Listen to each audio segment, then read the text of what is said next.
pretty lightweight. I mean, there's some heft to it, but it's small and compact for a subwoofer, so that's really nice. And the other reason why I got this setup is I'm not a fan of the fact that it actually uses a receiver. I'm not sure what the point is of having a receiver for a soundbar is, but this comes with a totally separate receiver, and this thing is hefty. This thing is big and bulky, and I'm not even sure where I'm going to put this on my home entertainment center. But it also comes with these Wi-Fi antennas that boost your Wi-Fi signal, which is really nice. In my home, I have Xfinity, and that Xfinity delivers over 200 megabytes. 200 MBS down, which is awesome. The annoying thing is it only does 11 up, but I deal with it when I'm uploading to YouTube, so it's not that bad.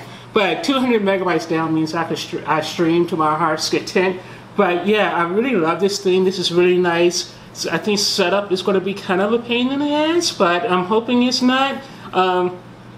But the reason why I really like this is it has 4 HDMI 2.2 ports. It supports full HDR streaming. So that's why I got this, because I like having plenty of ports. I have 8 different devices that I need to connect to my TV and only 4 ports. So this solves that problem. So I can actually run my Samsung through this. I can run my NVIDIA Shield through this.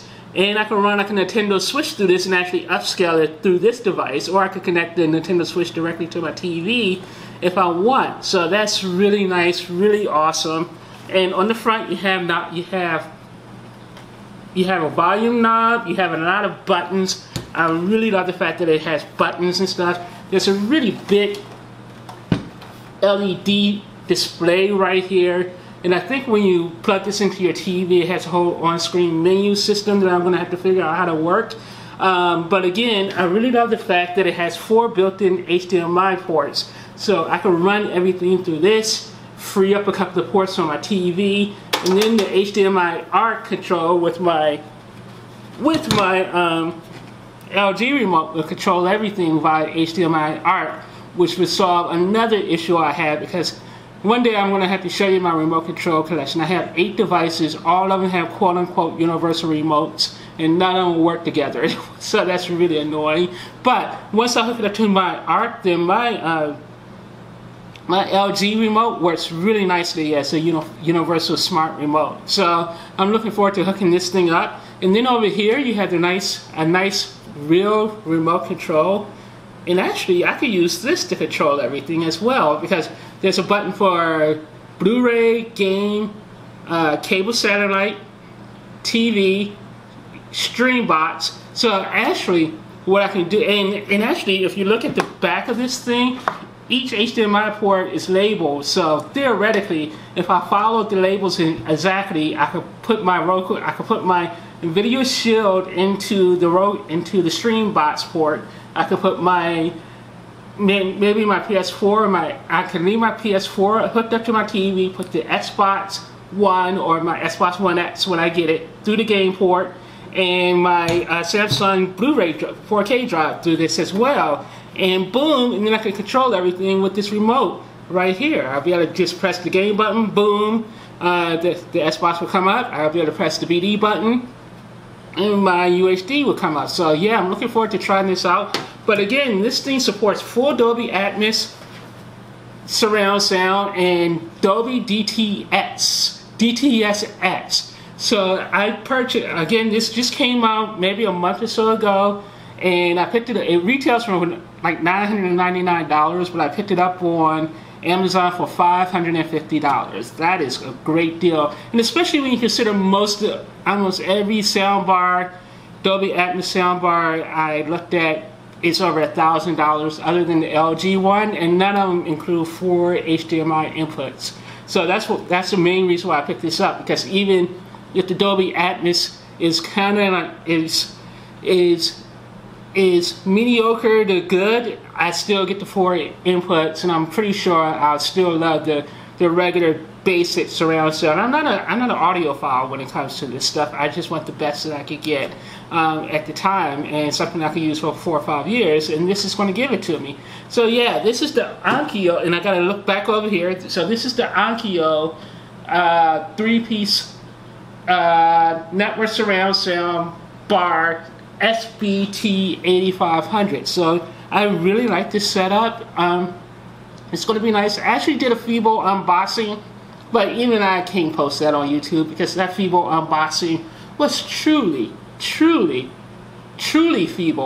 Stay tuned to this channel because I'm going to give you an early review of Daredevil probably next Tuesday. I'm under embargo, so I can't really talk about it, but I'm going to give you a review of the Defenders early next week, and then I'm also going to give you a review of Saturday's